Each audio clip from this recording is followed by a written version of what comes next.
Hi everybody. मैं इस site पर एक ट्यूटोरियल सेक्शन स्टार्ट कर रहा हूं जिसमें हम कोशिश करेंगे पीएचपी से जुड़े काफ़ी सवालों के जवाब जानने की। उनसे जुड़े कई पहलुओं पर हम वक्त वक्त पर डिस्कस करेंगे और इन सब को करते हुए मेरा जो खास ध्यान होगा वो भाषा पर होगा। मेरी कोशिश होगी कि वह भाषा इस्तेमाल की जाए जो हम आम तौर पर एक दूसरे के साथ इन दिनों करते हैं, जो हम एक दूसरे को आसानी से समझा सकते हैं। मुझे निजी तौर से जानने वाले अच्छी तरह जानते हैं कि मेरी हिंदी काफ़ी अच्छी है और अगर मैं चाहूँ तो काफ़ी शुद्ध हिंदी में इस ट्यूटोरियल को बना सकता हूँ। पर मेरा ये मानना है कि भाषा की शुद्धता से ज़्यादा संवाद की शुद्धता पर हमें ध्यान देना चाहिए। तो क्योंकि असली मकसद भाषा का एक दूसरे तक अपनी बात पहुंचाना होता है। भाषा एक माध्यम है और सिर्फ एक माध्यम की तरह ही हमें उसका प्रयोग करना है, ना कि उसको अपना मकसद मान लेना है। मकसद हमारा पीएचपी के बारे में बातें करना है, पीएचपी के से जुड़ी चीज़ों के बारे में बातें करना है। तो सबसे पहले जो किसी भी नए व्यक्ति के मन में सवाल आता है जब वो पीएचपी की शुरुआत करता है कि आखिर पीएचपी क्यों की जाए, आखिर पीएचपी से उसे क्या फ़ायदा मिलने वाला है। तो सबसे बड़ा जो सवाल है, ये मतलब बहुत बेसिक सवाल है, उसका आंसर ढूंढने की कोशिश करते हैं। मेरी नज़र में पीएचपी बहुत इजी है, सच में बहुत इजी है, पर इसका मतलब ये नहीं कि आपको इसको सीखने के लिए कुछ नहीं करना है, ये बैठे बैठे आपके दिमाग में आ जाएगी। कई लोग मजाक में ये भी कहते हैं कि if you can not do anything you can do PHP. अगर आप कुछ नहीं कर सकते तो पीएचपी कर सकते हैं। मैं अपने आप को इसका जीता जागता एग्जाम्पल मानता हूँ। मैंने जब पीएचपी सीखी तो शौकिया तौर से सीखी थी। उस वक्त मैं बाकी कुछ नहीं करता था और जब मैं जीवन के कई से दो चार हुआ, नहीं ठीक से कर पाया, वो प्रोग्रामिंग से जुड़ी हुई चीज़ें नहीं थी बेशक, तो लोगों ने कहा कि अरे ये तो कर सकते हो ना, तो यही कर लो। और मैंने पाया कि सच में मैं पीएचपी को आसानी से कर सकता था और मैं करने लगा। एक जो बहुत अच्छी चीज़ पीएचपी के साथ है कि you will get lots of help. आपको जो कम्युनिटी है पीएचपी की बहुत स्ट्रॉन्ग है, यूजुअली एक दूसरे को हेल्प करने के लिए तैयार हैं। इवन पीएचपी की जो अपनी मेलिंग लिस्ट है वो काफ़ी डिटेल्ड और बहुत सारे लोगों से जुड़ी हुई है।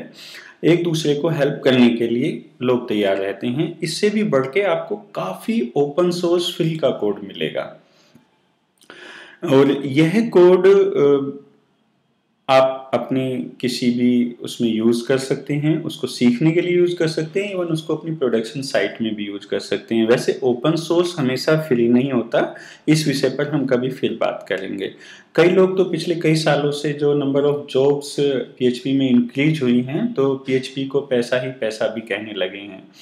वैसे पीएचपी की full form PHP is pre processor hypertext pre processor है, जिसमें PHP is also part of the full form, but कई लोग मजाक में इसको पैसा ही पैसा बोलते हैं, जो कि काफ़ी हद तक सही है। अब हम जानने की कोशिश करते हैं कि आखिर पीएचपी क्यों ना की जाए या पीएचपी में क्या नुकसान है। बहुत सारे पॉइंट्स हो सकते हैं तो पीएचपी में हम नुकसान के तौर से देख सकते हैं। एक जो सबसे बड़ा नुकसान मुझे दिखाई देता है वो ये कि it doesn't force you to be good. ये आपको अच्छा बनने के लिए मजबूर नहीं करती। You can be easily, you can be a bad programmer very easily. आप एक घटिया प्रोग्रामर बन सकते हैं बहुत आसानी से, क्योंकि आपको वेरिएबल डिक्लेयर नहीं करने हैं, आपको और बहुत सारी कंडीशंस जो चेक होनी चाहिए आमतौर पर करने की ज़रूरत नहीं है। इवन कुछ वर्जन पहले तो जब रजिस्टर ग्लोबल्स ऑन होते थे बाय डिफ़ॉल्ट, रजिस्टर ग्लोबल्स क्या होते हैं इस पर हम कभी किसी दूसरे ट्यूटोरियल में चर्चा करेंगे। तो रजिस्टर ग्लोबल्स जब ऑन होते थे तो आप सिर्फ अपने फॉर्म में फील्ड डिक्लेयर कीजिए और अगले पेज पर वो आपको वेरिएबल बन के अवेलेबल हो जाते थे। यही आसानी काफ़ी हद तक बाद में जाके परेशानी का सबब बन जाती है और हमें एक घटिया प्रोग्राम मतलब आसानी से लिखा जा सकता है। कुछ लो रेस्पेक्ट मिलती है मार्केट में, स्पेशली जो मैनेजर लेवल के लोग हैं वो काफ़ी हद तक पीएचपी के लोगों को बहुत अच्छी नज़र से नहीं देखते। कहते हैं अरे बेचारा पीएचपी वाला। बाकी दूसरे प्रोग्रामिंग जो हैं, मैं नाम नहीं लेना चाहूँगा, उनको थोड़ा अच्छी नज़रिए से देखा जाता है। खैर धीरे धीरे चीज़ें बदल रही हैं और काफ़ी बड़ी कंपनियां भी PHP अब कर रही हैं, तो ये सिनेरियो धीरे धीरे बदल रहा है। तो एक जो चीज़ मेजर प्रॉब्लम आती है वो ये होती है कि कई मैनेजर लेवल के लोग सोचते हैं कि PHP में क्योंकि काफ़ी open source free code available है, तो कहीं से भी कोई कोड डाउनलोड कीजिए और आप उसमें थोड़ा बहुत चेंज करके कुछ भी बड़ी एप्लीकेशन लॉन्च कर सकते हैं, जबकि ऐसा नहीं होता है।